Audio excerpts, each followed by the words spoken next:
더불어민주당이 국민의힘 윤석열 대선 후보의 당선 시 전 정권 적폐 수사 발언에 대한 공세 수위를 한층 끌어올렸습니다. 국민의힘은 청와대의 불법 선거 개입을 당장 중단하라고 맞섰는데요. 여야 모두 표심에 어떤 영향을 줄지 촉각을 곤두세우는 모습입니다. 장보경 기자의 보도입니다. 더불어민주당은 윤석열 후보의 발언을 망국적 정치 보복이라며 윤 후보를 향한 비판 수위를 높였습니다. 난폭한 검찰주의로는 법치주의 발전을 이룰 수가 없습니다. 윤 후보를 향해 스스로의 적폐를 보라며 부인 장모에 대한 수사에 적극 협력하라고 촉구했습니다. 우상호 총괄선대 본부장은 청와대가 상당히 충격을 받은 것 같다면서 실제 문 대통령을 지키겠다는 연락이 많이 왔다고 말했습니다. 이재명 후보도 우 본부장이 대신 전한 메시지를 통해 제1야당 후보가 보복 정치를 언급해 여러분 걱정이 많다고 들었다며 국민들이 보복 정치를 용납하지 않을 것이란 입장을 냈습니다.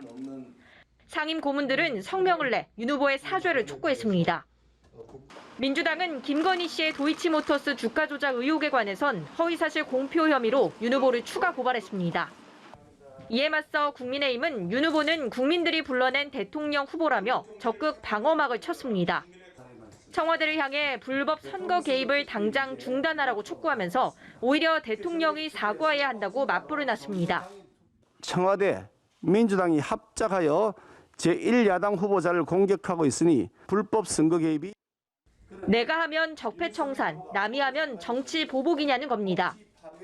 이준석 대표도 원론적 입장에 대해 문 대통령이 굉장히 강하게 반응했다며 고유명사 적폐청산 비슷하게 기존 문법대로 해석한 것이라고 반박했습니다.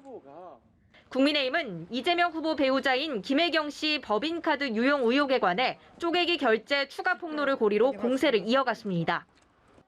양보 없는 공방전 속에 여야는 적폐 수사 충돌이 표심에 어떤 영향을 미칠지 촉각을 곤두세우고 있습니다.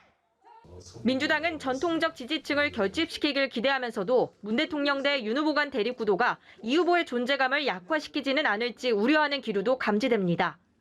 국민의힘은 정치보복 프레임이 확산해 여권 총결집이 이뤄질 가능성을 우려하면서도 반대로 정권 심판론에 힘이 실리는 계기가 될 것이란 기대도 나오고 있습니다.